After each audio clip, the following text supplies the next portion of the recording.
Patuloy na nagbibigay serbisyo, pag-asa at saya. GMA Regional TV, kapuso ng bawat Pilipino.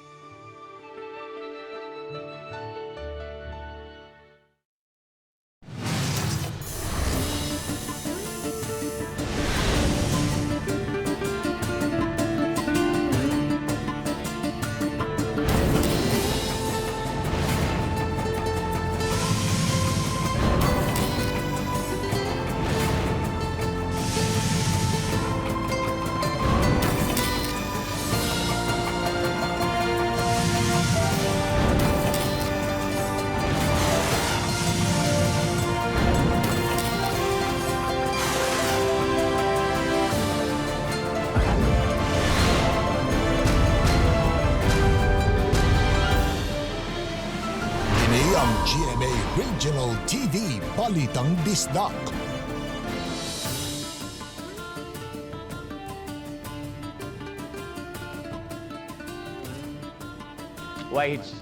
Mayong hapon, kini ang inyong GMA Regional TV Balitang Bisdak, ang bugtong kasaligan, kasandigan o kadangpan sa mga Bisaya.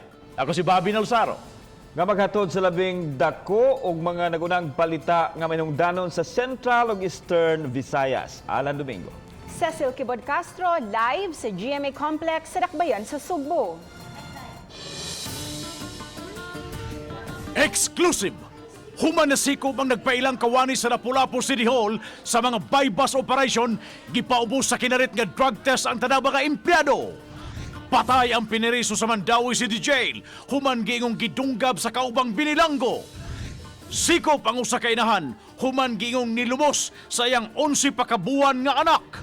Laing exclusive, psychiatrist, adunay pagpasabot sa nabuhat sa inahan nga nilumos sa iyang anak, samtang kapulisan mitugya na sa piskalya sa estado sa suspect. Posibleng muhitak na usab ang masyaw og illegal nga sugal ning pagpahunong sa gaming sa PCSO. Samtang mga serbisyo sa PCSO sa mga tao nga minagop sa ilang buhatan, nagpadayon. Sugbo, padayong uwanon tungod sa nasigpatan nga low pressure area sa aminang bahin sa nasod. Mga residente sa sitio Aruma, subang dako Mandawi City, mireklamong giharas sa mga pulis nga naka-civilian. Usa sa mga sospek sa sunod-sunod nga pagpamusil sa Talisay City, nadakpan. Ang nag-viral sa social media nga sayaw nga miani og minilyon nga views.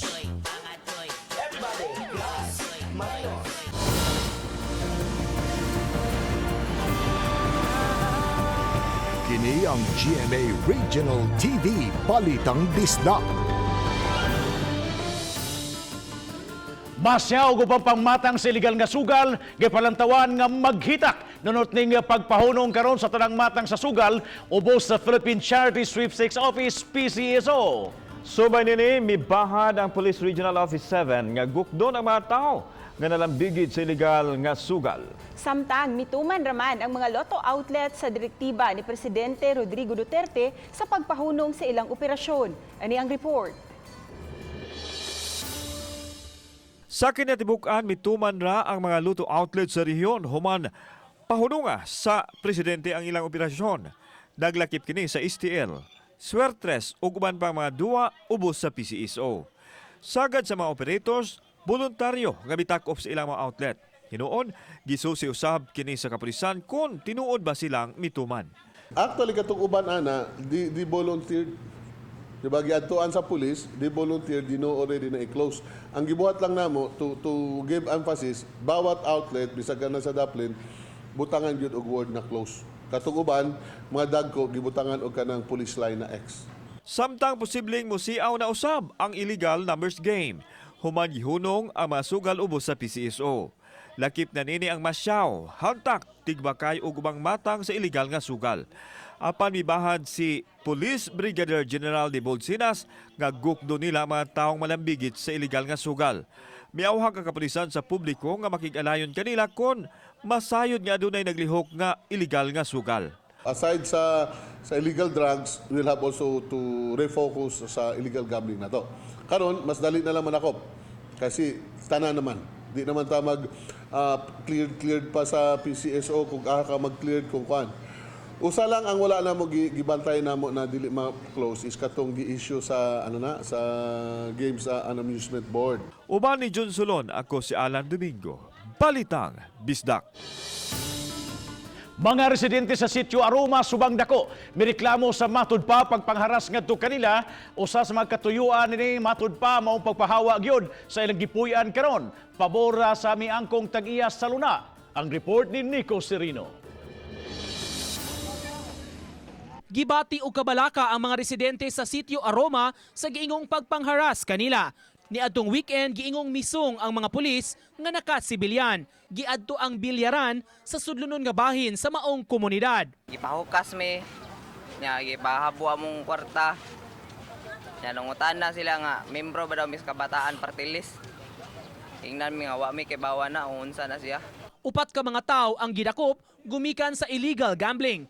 Ang mga dinakpan nga atua sa Subang Dako Police Station nagdumili pagpa-interview. Matud sa mga residente, giipit sila aron mapapahawa sa dapit. Usa sa giingong giinitan ang mga kabatanunan sa ilang lugar nga nagpasakop sa grupong kabataan. Apan matud nila ang grupo na organize aron maabagan ang lugar sa mga panginahanglanon labi na sa paghipos sa basura. Nakita namo ang pagpangatake no sa dagkung ang mga kompanya o sa gobyerno mismo dinhi sa Sitio Aroma. Nya kato tabang mi sa mga proyekto sa kabataan Aroma katong ilahang pagpangolekta og mga pagpanglimpis sa basura. Pasabot sa mga mulupyo, nagpadayon pa ang civil case maong di sila mupahawa. Ang ilang gi-offer namo 15,000 walay relokasyon. Wala man mi kabalhinan so wala mi modawat siyang 15,000. So karon ni-file sila kaso sa korte. Wala gi-organisasyon, gi-individual mi tagsa-tagsa. Nganong ang paghimo og kahiusaan namong mga kabos nga taga-dakbayan dali ra mang sumpuon og hadlokon og ingnon sakop sa NPA og mga komunista. Sa ilang bahin gipasabot sa mga otoridad, lehitimo ang operasyon nga gihimo. Sa habig sa barangay, pasabot sa kapitan, wala gikolekta ang ilang basura kaniadto kay wa man kini gi-segregate sa mga residente. Several times atong mga clean and green sige operation linis diya sa ilahang bombing sa basura. Sunog sa basura. Kung atong organization ang ilahang purok dili mo kooperar. Ang ipangbuhat na mo dito is kanang namang may offline bakal sita. So tanan among pagsud dito sa area among ipang-check kung nabay presence or nabay dalang armas, wala mo silang i-check. Uban ni Godfrey Relien, Nico Sereno, Balitang Bisdak.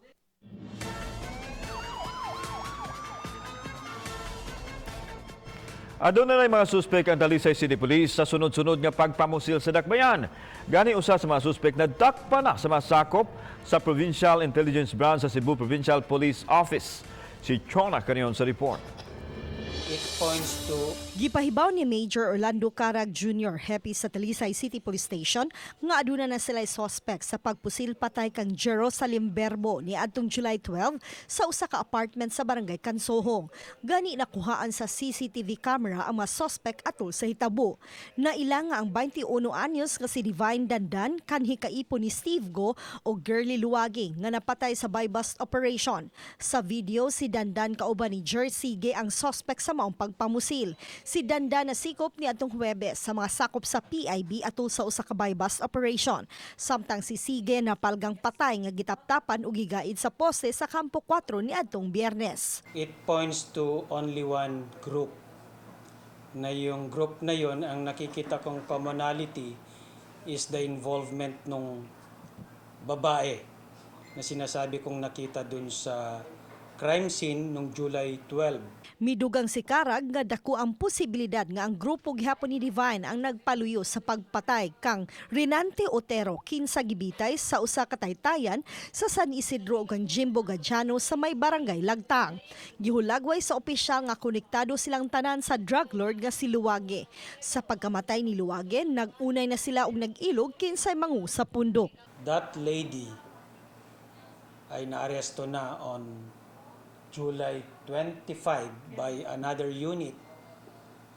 Ang assessment ko is si Jer Sige was trying to ask help from the other group na magtago muna. But because yung tumatayong mga leaders ng mga splinter groups ay naalarma dun sa mga grupo nila ay pinapatay, baka pinagkaisahan nilang patayin si Jer Sige. Ang kapulisan mupasaka og kaso bato kang dandan. Uban ni Marlon Melgaso, Chona Carrion, Balitang Bisdak. Sa silingang lalawigan sa lungsod sa Albuera sa Leyte, sayo pa lang sa buntag sa Domingo na sinati ang grabing pagbundak sa uwan. Pipila kadapit sa lungsod, nag-zero visibility o wala na'y makita sa kadalanan. Domingo sa udto, inanay ng misaka ang tubig nga mo'y hinungdan sa pagbaha sa poblasyon sa Albuera. Pipila ka mga motorsiklo, gisakay na lang gani sa bulldozer aron makalabang sa baha sa highway. Matud ni Police Staff Sergeant Edison Orel nga pasado alas 10 na sa buntag, nadawat nila ang taho nga abot na ang baha sa highway sa sitio Gungab, poblasyon sa Albuera. Nagpabilin ang baha pasado alauna sa hapon. Moabot sa 50 ka mga panimay sa dapit ang apektado sa baha. Padayon pang gibantayan sa kapulisan ang maong pagbaha. Ang kusog nga pagbundak sa uwan tungod sa duha ka shallow low pressure area nga nakaapekto sa Eastern Visayas matud sa Pag-asa. Human masikop ang tulo ka man nagpailang kawani sa Lapu-Lapu City Hall sa managlahing bypass operation karon lang buwana, mga kawani sa Lapu-Lapu City Hall gipaubos sa kinalit nga drug test. Si Luan Mirondina sa report. Alas 10 kaganihang buntag, mipatawag og tigom si Lapu-Lapu City Mayor Jonard Ahongchan sa tanang mga kawani sa Lapu-Lapu City Hall nga ubos sa Mayor's Office. Ma-regular man, casual o job order personnel. Gipasabot sa mayor nga isip pagsuporta sa kampanya sa presidente batok sa illegal nga drogas, kinahanglang masiguro usab nga way ni usa sa mga kawani sa City Hall ang nalambigit ni ini. Pero mas maayo siguro na manilhig tag-una sa atong tugkaran, which is ang City Hall. Kay nang ambisyon kita na ang ato ang syudad mahimong drug-free. Ay lang mo kagool kay kung mapasitive mo ang tuyo sa mayor, iparehab raman mo. Nanguna sa pagpa-drug test ang mayor ug misunod usab dayon ang mga kawani. Para nako ma'am kay wa man ko'y bisyo ma'am bisa kada adlaw pa drug test ma'am. Okay ra gyud kayo. Di ako okay ra kay ko. Why problema? Ready anytime anywhere. Matod sa Special Assistant for Anti-Drugs and Abuse Substance, ang naasoing drug test kabahin sa pre-employment process sa mga casual o job order personnel. Samtang walay iskapo usab ang mga regular employees kay mamahimo usab silang mataktak sa trabaho kung masutang magpositibo sa gidiling drogas. Karon lang buwana tulo na ka mga kawani sa Lapu-Lapu City Hall o sa ka regular ug duha ka mga job order personnel ang nasikop sa managlahing bypass operation sa kapulisan. If naay mag-positive, hopefully wala lang unta, mapaubos sila sa office-based or community-based rehabilitation treatment program. Makapaubos na taniana because na-convene naman nato ang Lapu-Lapu Anti-Drug Abuse Council. As of 3 p.m. karong hapon, kapina sa 500 ka mga kawani ang napaubos sa drug test. Hayan ugmang adlaw, mugawas na ang resulta sa initial screening. Uban ni Rinante Quiñones, Luan Mirondina, Balitang Bisdak.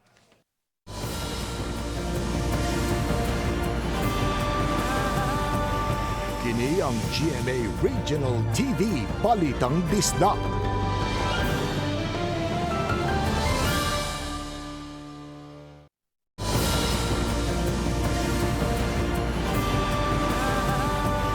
Kini ang GMA Regional TV Balitang Bisdak. Atensyon mga senior citizens, wapay budget ang gagamhanan sa Dakbayan Sugbo alang sa mga senior citizens gikan sa buwan sa Hulyo hangtod sa buwan sa Disyembre karong tuiga. Apan gipaniguro sa City Hall nga apil kini sa ilang prioridad aron mahatagan sila sa ilang financial assistance ang mga senior citizens. Ano ang report? Mipatawag og special session ang konseho sa Dakbayan sa Sugbo aron tukiun unta ang supplemental budget number 1. Bugtong ang 190 million pesos nga supplemental budget alang sa garbage ang nasukip nini. apan wa malakip sa supplemental budget ang gahin alang sa mga senior citizens nga nakaaghat kang konsehalya hapson nga mangutana. Na anay daghan, ni text nako, ni chat nako na ma'am, what happened to senior citizen assistance and PWD until now, unsa na ron wa pa mi natagaan. So I told them na ang budget sa una January to June. So kinahanglan mo pasar og supplemental budget ang Mayor Labella for July to December. Gipasabot ni Attorney Jerome Castillo, City Administrator, nga giuna nila ang gahin sa paghipo sa mga basura tungod kay mas nagkinahanglan kini og dinali ang pagtagad. Iyang gipasalig nga malakip na ang gahin alang sa mga senior citizens sa sunod nga supplemental budget. Ang kanimong basura kinahanglan na gyud nato i-address, no. Kinahanglan gyud as of this time. So in the order of priority, unahon na to ang ang basura, then magsunod sa dayon ang sa senior citizens and other items. Mato ni Castillo, migahin og 455 million pesos ang kanhi administrasyon alang sa financial assistance sa 70,000 ka mga senior citizens sa Dakbayan sugod sa Enero hangtod sa Hunyo karong tuiga.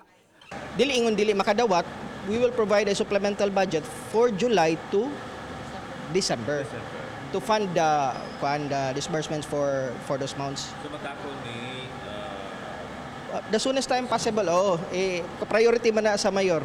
Kauban si John Solon, ako si Alan Domingo, Balitang Bisdak.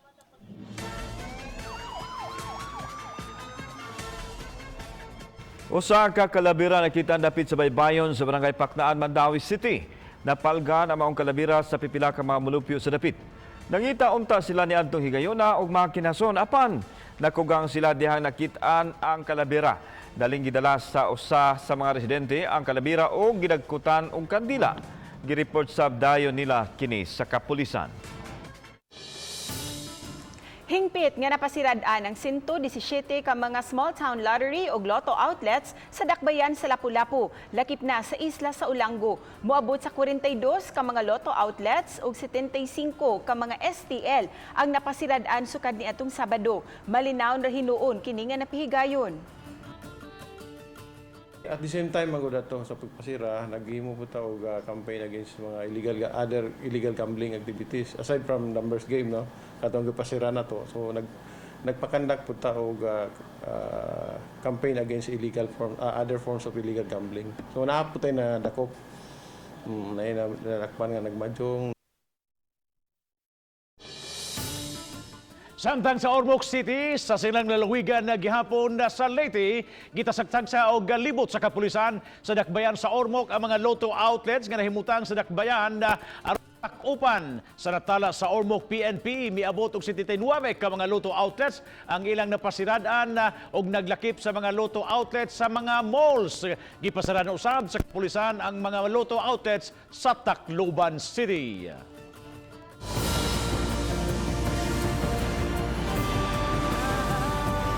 Kini ang GMA Regional TV Balitang Bisdak.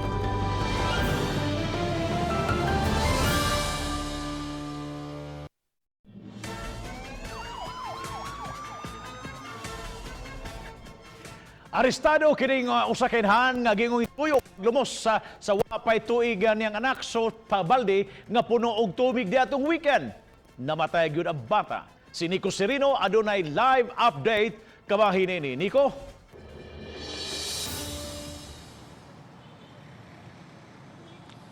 Yes, Bob, depresyon matud pa ang gitumbok nga hinungdan kung nganong kining usa ka inahan napatay gyud ang iyang kaugalingon nga masuso nga iyang giingong gilublob sa usa ka balde nga puno sa tubig. Sa Waterfront Police Station gitanggong ang 31 anyos nga inahan kinsalumad nga taga Tanggob City, Misamis Occidental. Sulod sa CR sa Patria Dormitory kung diin sila temporaryo nga miistar, gikatahong gilublob sa inahan ang iyang 11 ka buwan nga batang babay. Ang nakasakop og nakakita sa bata nga wa nay kinabuhi mao ang amahan mismo sa suspect o lolo sa bata. Mibiyahe unta sila dinhi sa Sugbo aron ipa-check up ang bata nga nagkasakit-sakit. Masa daw iyang baby. Ayun nga, naaraman to. Ambot, asa na to? Nasaan to yana ba? Nagduda na siya mo to.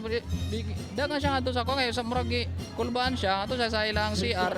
Dito ng bata, kuan na. Naka upside down ba? Dito na ang kuan ba? Oh, balde.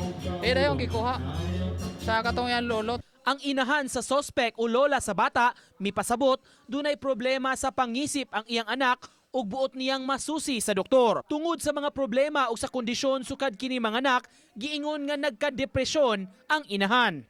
Duha ka sa mga bilar na gyud na siya, way kaon kay wala gi puli kay gipadidim na niyang bata. Then mura siya na-stress, then mo lang na-depress siya kay nag-uol siya siyang anak. O then nawala na siya siyang kaugalingon. Nang hinaot ang inahan nga mabuhian ra ang iyang anak kay wa kini sa saktong panghuna-huna. Sa una, na-depress na siya. Dayon, high school pa. Dayon, naayo to kay giparehab man ako sa kuan. Dito sa iligan sa kuan. Nalian siya na, nagyudugay na kayo din. Naminyo siya. Ang kapulisan mo pasaka gihapon og kaso nga parricide apan mag-agad sab sila sa resulta sa pag-assess sa medical condition sa suspect.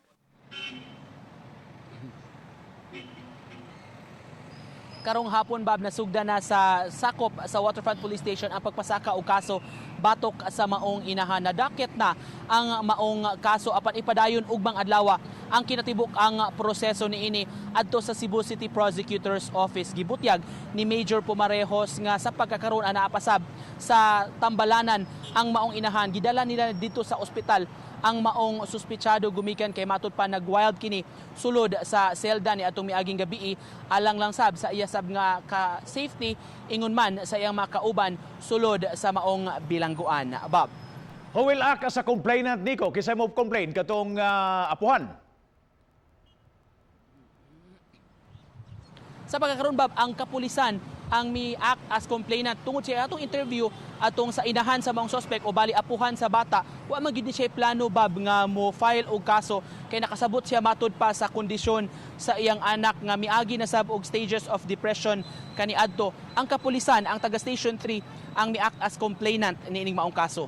Thank you so much sa Nico Serino sa imong live report.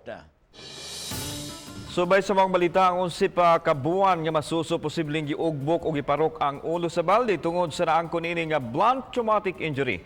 Base usab sa death certificate nga gihuptan sa kapulisan. Samtang adunay pagpasabot nga gihatag ang hepe sa Center for Behavioral Sciences sa Vicente Soto Memorial Medical Center nganong nakaako ang inahan sa pagpatay sa kaugalingong anak. Atong sayran pinaagi nining exclusive report. Blunt traumatic injury sa ulo ang nakabutang sa death certificate sa 11 kabuan ni masuso nga mao hinungdan sa kamatayon niini.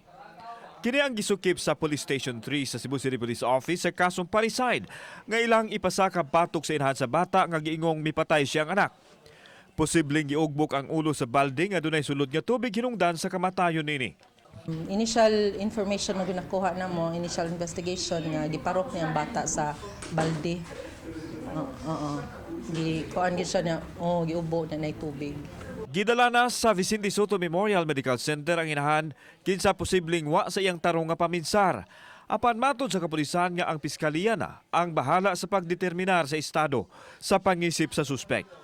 Regarding sa yang alleged nga state of her insanity, let the fiscal decide kung unsa ang that the defense also sila sa side sa defense sila nang bahala kung unsaon pag-prove nga at the time of incident ang iyang state of mind niya nasa insanity.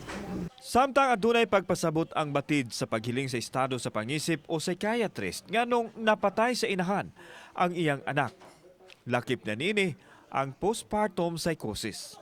Pagpanganak manggod, nanay drastic change or sudden change in the level of the female hormone, kining estrogen o progesterone. So kung paspas o kalit ang pagka-alter sa level ani, mo nang naatay mga behavioral changes. Kung naabay massive blood loss or naabay infection later on, nga mo nang napiktuhan ang baby. So these are factors will come into play nganong namatay gitawag og postpartum blues, which is expected normal nga happening sa mga mothers nga bago pa lang nag-deliver. Natay postpartum depression nga mausab ang mood na depressed ug naatay postpartum psychosis. Matod ni Dr. Rene Obra nga matambalan pa ang naasong estado sa pangisip. Kinahanglan lang nga adunay hugot nga suporta ug pagtagad ang sikinsaman nga anaan ining maong balatian. Sa mga pasyente nga gi-refer sa amo because of some behavioral problems nga bago pa lang sila nanganak, amo ko nang ibutanglan sa among order strict homicidal o suicidal precaution. Unya dili advisable sa mga mama nga ingon ani na ay mga behavioral changes nga para sa mga midwives, mga nurses kanang may na to karon. Please do not room in the baby right away, no? Please take a little while, pila ka days pa observation nga kung okay na ba i-room in paday-padidi ang baby. Kauban si John Solon, ako si Alan Domingo. Balitang Bisdak.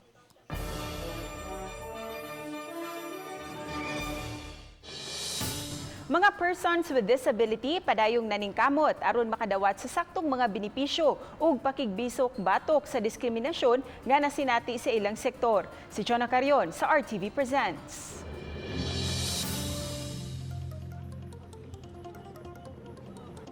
Gihulagway nga usa sa labing gamay nga sektor sa katilingban ang mga person with disability kon PWDs. Apan bisan pa man niini, padayon sila nga nakigbisog susama sa ubang mga sektor sa katilingban ug pagpakigbatok sa diskriminasyon. Sa dakbayan sa Talisay, gihatagan ang mga tawo nga adunay kakulian sa panglawas ug higayon nga makatrabaho. Gani sa buhatan sa PWDO, adunay 12 ka mga PWDs ang gipatrabaho sa City Hall. Ang paghatag og higayon nga makatrabaho dako na kaayong kalipay alang sa head sa PWDO sa dakbayan. Ang 47 anyos nga si Nelberto Lasquetes, 7 na katuig nga nangu sa PWDO. Apan iyang status tagtulo ka buwan lang og i-renew lang kini kung mapupos na ang kontrata.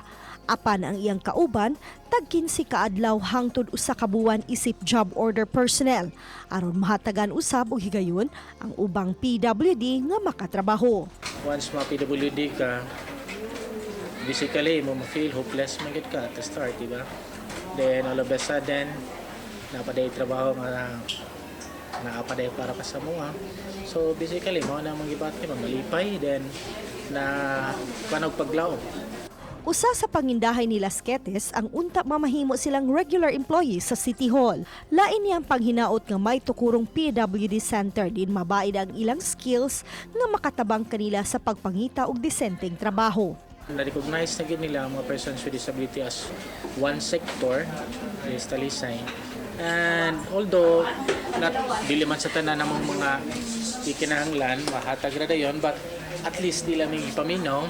And also gusto na mong kaning opisina makabato na pud og regular nga mga position sa mga PWD kay kung ato magong konon kung yung nilang status sa atong mga persons with disability. So basically ang kuan is come and go na lang. If the reset administration din naganahan, possibly dili nila ituan. Dili nila i-continue. Mukapina sa 2,000 ka mga registered nga mga PWD sa dakbayan sa Talisay. Matag PWD makadawat og tag 3,000 pesos, matag tuig isip financial assistance gikan sa dakbayan. Apan alang sa pipila ka mga adunay apan sa panglawas, nga unta dugangan unta kini. Kung mahimo sa gobyerno ba, ilang patasan para kay gamay na lang ganug. Usahay ko lang ra, usahay dili. Si Mayor Samsam Gulyas bisan kun bag-o pa siyang milingkod isip mayor sa dakbayan ni pasalig nga dili niya mahitabong pasagdan ang mga PWD. Gani ang tun-an ang mga hangyo sa maong sektor. Mag-budget call man mi. So atong tan-awon kung unsay mga opisina na pwede na tumabli. But one thing na ako yung gi-bring up nila na magbutang gyud tag mga bisag mga L300 lang under DSWD para mga sectors kung kailangan silang tabang ato na lang sa DSWD mo coordinate when it comes to vehicles. Adu naman sila diferensya sa ilang panglawas apan panawagan sa PWD nga itratar sila sama sa normal ug respetohon ang ilang mga katungod ug hatagan og saktong benepisyo. Sa tong society nga at least ma-aware sila nga existing ang sa persons with disability and we have also rights mabuhi din yung kalibutan na at the same time hinahanglan nga ila pong matagad ila pong mahatagan og konsiderasyon silang tagsa-tagsa ka mga lugar. Uban ni Marlon Melgaso, ako si Chona Carion, ug kini ang akong short, Tokyo.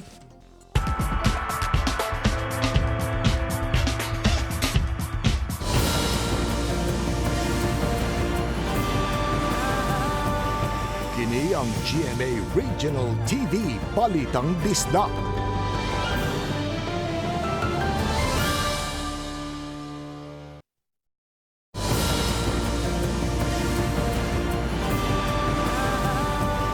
Kini ang GMA Regional TV Balitang Bisdak.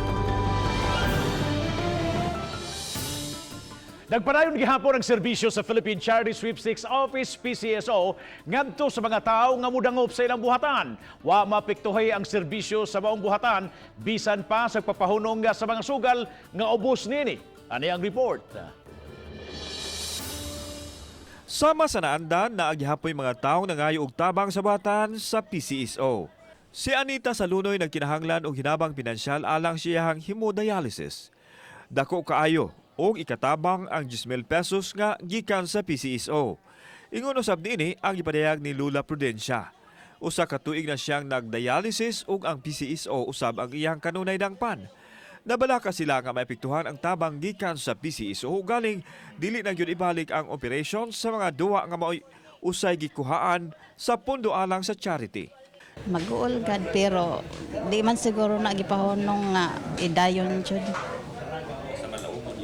Oo. Dako gikatabang ay. Mabalaka sad kay nakatabang mangini namo. Kay ang among injection anita kuan man kanang 2 times a week. Giklaro sa branch manager sa PCSO sa Cebu City, Glenn Jesus Rada, nga padayon ang ilang serbisyo sa katawhan.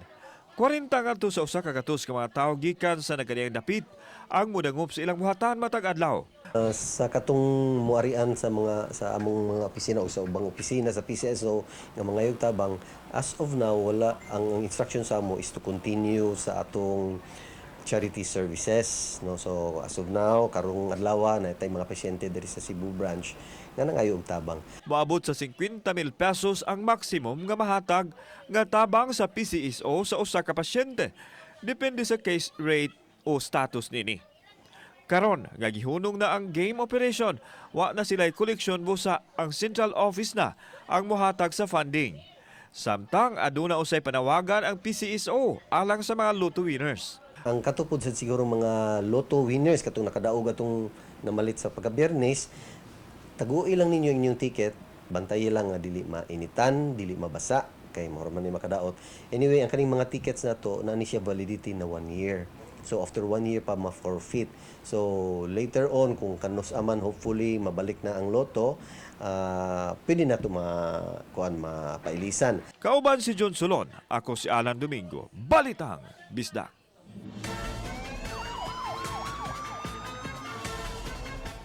Patay ang usa ka pineriso sa Mandawi City Jail, humangi ginahong gidunggam sa kauban na sab niya ang pineriso. Gipaladman pa ang imbestigasyon sa maong panghitabo. Ang report ni Nico Serino.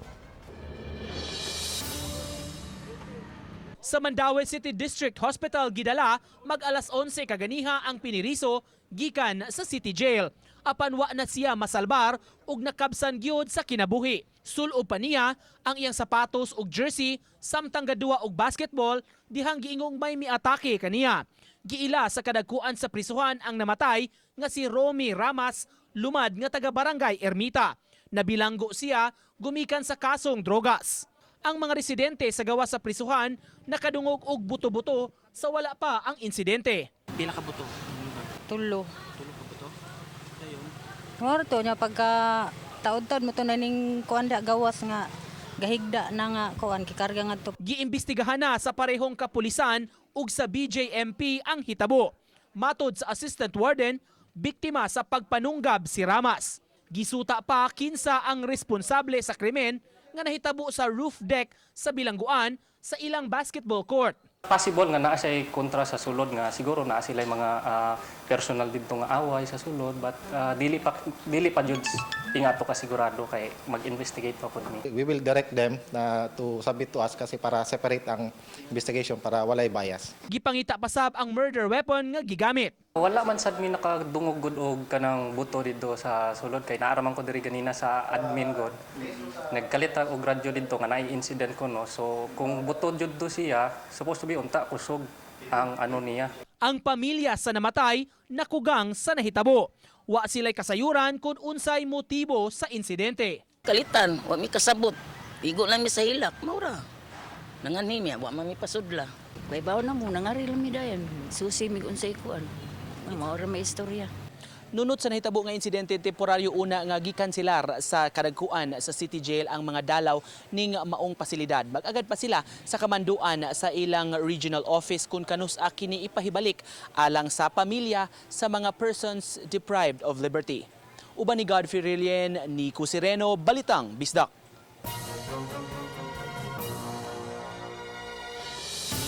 Usa ka low pressure area ang nasikpatan sa amihanang bahin sa nasud. Dili ignuon kini direktang makaapekto sa Sugbo apan makamugna gihapon og mga pag-uwan-uwan ug pagpanag-om. Ug alang sa dugang weather update ani si Van Singson, weather specialist sa Pag-asa Visayas. Maayong hapon sa tanan, mao kini ato ang pinakauleng kahintang karon sa panahon.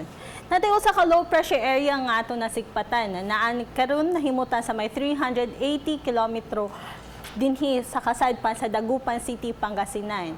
Kani siya nga low pressure area, naani siya chance na mahimo ni siyang usa ka bagyo. Apan kani siya nga bagyo since duol na ni siya sa ato ang gawa sa atong Philippine Area of Responsibility, wala kani siya epekto dinhi ron, especially dinhi sa Central Visayas. Pero naagihapon ang atong southwest monsoon o hanging habagat na may nakapekta karon dinhi sa tibuok nasod. Munan dinhi ron sa Sugbo, lakip na ni ang tibuok Visayas, kay makasinati ta gihapon karon madag-umon nga kalangitan, nga doon gihapon ta karon mga patak na mga pagulan, panugdog o kilat. Dinhi ron sa Metro Cebu, apil na ni ang tibuok Visayas, kay makasinati ta karon og kasarangan ngadto na sa kusog na paghuros sa hangin. Nga kani pwede na siya makamugna o kadagatan na kasarangan ngadto na sa Mabalorol. Ang ato ang kadagatan kay karong gabi muhunas ni siya ni kalas 2:03 sa buntag ug mutaob na pud kini ugma ini kalas 9:05 sa buntag. Ugma sa Tuesday makasinati na mas arang-arang na panahon. Makasinati gihapon tag mga panahon nga dag-om ug nana sa tay mga sunny periods na pod ana ugma. Ug dinhi ron sa Metro Cebu makasinati ta og temperatura nga maabot og 25 to 31 degrees Celsius. Dinhi ron sa Bohol sa Tagbilaran 26 to 31 degrees Celsius. Sa Dumaguete 25 to 31 degrees Celsius. Sa Bacolod 26 to 31 degrees Celsius. Sa Iloilo 26 to 31 degrees Celsius. Samtang dinhi ron sa Eastern Visayas makisinati ta dinhi ron sa Tacloban og 25 to 32 degrees Celsius. Sa Maasin, 24 to 30 degrees Celsius. Sa Borongan, 24 to 31 degrees Celsius. Ug sa Katbalogan, 25 to 31 degrees Celsius. Ug mauna pod kini nga atong extended weather outlook para sa mga sumusunod na adlaw. Mas makasinati mas maayo nga panahon. Sugod ini ka Wednesday hangtod na ini ka Friday.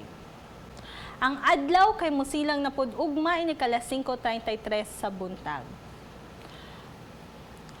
Ug para sa mga dugang updates sa ato ang panahon, pwede natong i-check ang ato ang social media accounts o nga ato ang website nga bagong.pagasa.dost.gov.ph. Ug dinhi na lang kutob gikan sa Pag-asa Visayas DOST dinhi sa Mactan, ako si Van Singson. Maayong hapon.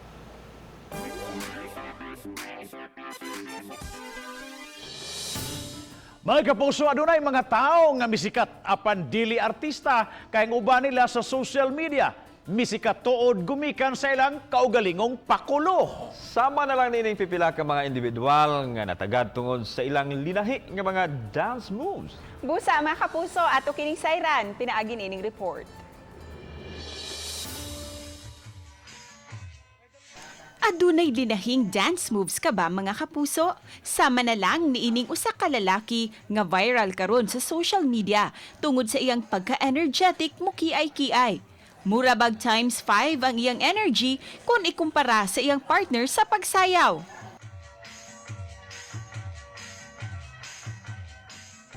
Sa page nga Love Lay sa social media, miabot na sa 3 million views ang maong video.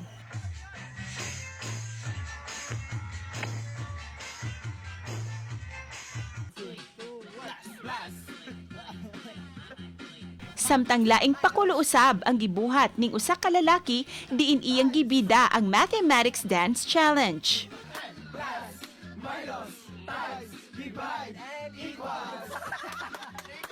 Apan, wa pa siya makontento.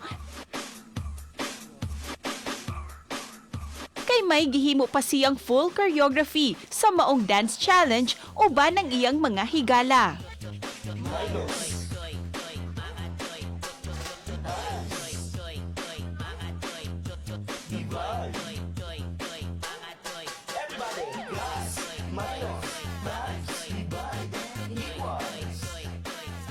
Ang maong video miani na og 4 million views ug 113,000 reactions sa social media. Uban ni Lian Sinkulan, Cecil Quibod-Castro, Balitang Bisdak. Music Toy! Minus! Paano? Mga kaposo, mas gipalig-on ang GMA RTV Balitang Bisdak. Ang paghatod sa mga dagkong mga balita sa Central ug Eastern Visayas ug mas gipaduol sa atong mga viewers kung giunsa kini atong sayran pinagi sa atong presentasyon.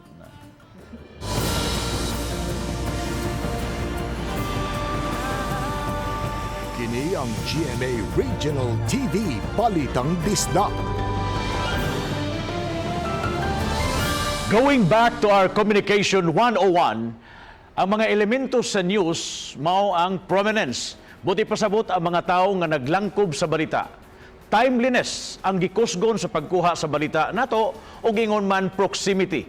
Ang mga tao sa local mas interesado nga maminaw sa mga balita ug unsay nagapanghitabo sa ilang palibot ikumparar sa hitabo sa kauluhan ug sa gawas sa nasod.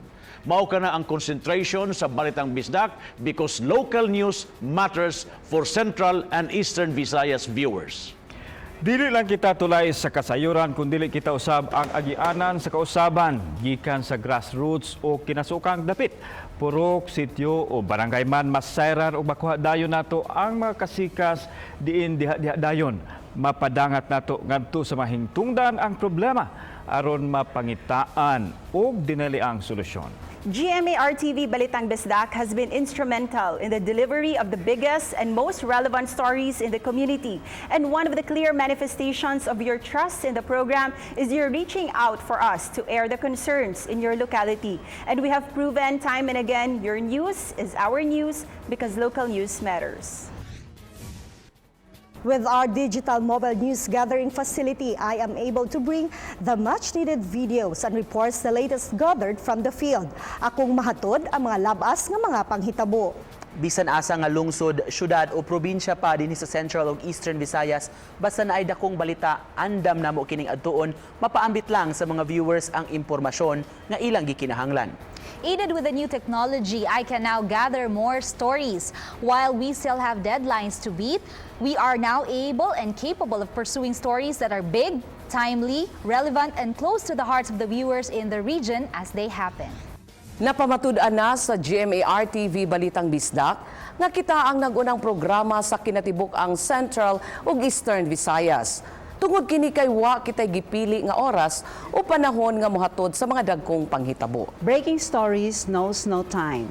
Balitang Bisdak news teams are always on alert to immediately respond to any eventuality. And rest assured that we will be there when the news happens. As senior desk, it has been my task to see to it that big and relevant stories are covered as it happens because our viewers deserve the best of what we can give. Among ipasalig nga mas paligong ng panamo ang among mga balita ug ang mga nagkadaiyang segments nga nahimo ng parte sa inyong adlaw. Sama sa GMA Regional TV Presents, Balitang Barangay, Manlaag Ta, Lami Siya, Spread Kindness ug Saman. Kami nang hinaot nga dungan sa among pagpalikon sa mga programa nga usa na karon ka household name, padayon gihapon ang inyong pagsuporta sa GMA RTV Balitang Bisdak matag adlaw, Lunes hangtod sa Biyernes. Through the years, Balitang Bisdak has made a niche in local newscasts in Central and Eastern Visayas. In 2017, Balitang Bisdak further challenged itself, widening its reach across the Visayan region and becoming available in Negros Oriental, Siquijor, Leyte, and Bohol provinces. It currently airs in Cebu, Leyte, Siquijor, Bohol, and parts of Negros Oriental through GMA Network's local channels GMA 7 Cebu, GMA 10 Tacloban, GMA 11 Bohol, and GMA 12 Ormoc. Local news matters, and we owe Balitang Bisdak's success to our loyal Kapuso viewers. And this is why you can be assured that we will continue to give you the highest quality of news reportage only GMA Regional TV can deliver. GMA Regional TV's local flagship news program, Balitang Bisdak, continues to get bigger and better with its fresh new look and leveled up content as part of our commitment to delivering news that matter to local audience. Veering away from traditional methods of news reporting, Balitang Bisdak's new set boasts of a more relaxed setup with couches instead of the tables and chairs that viewers usually see on typical newscasts. The Balitang Bisdak studio indeed becomes an extension of viewers' living room, further connecting the news anchors and the viewers. As a game changer, in addition to the new studio set, Balitang Bisdak opens its doors to the public as it invites viewers to participate as live studio audience every Friday.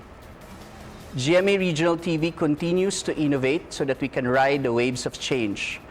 Rest assured that we are not only modernizing our sets and studio, we continue to be consistent in providing quality service to you, our regional viewers.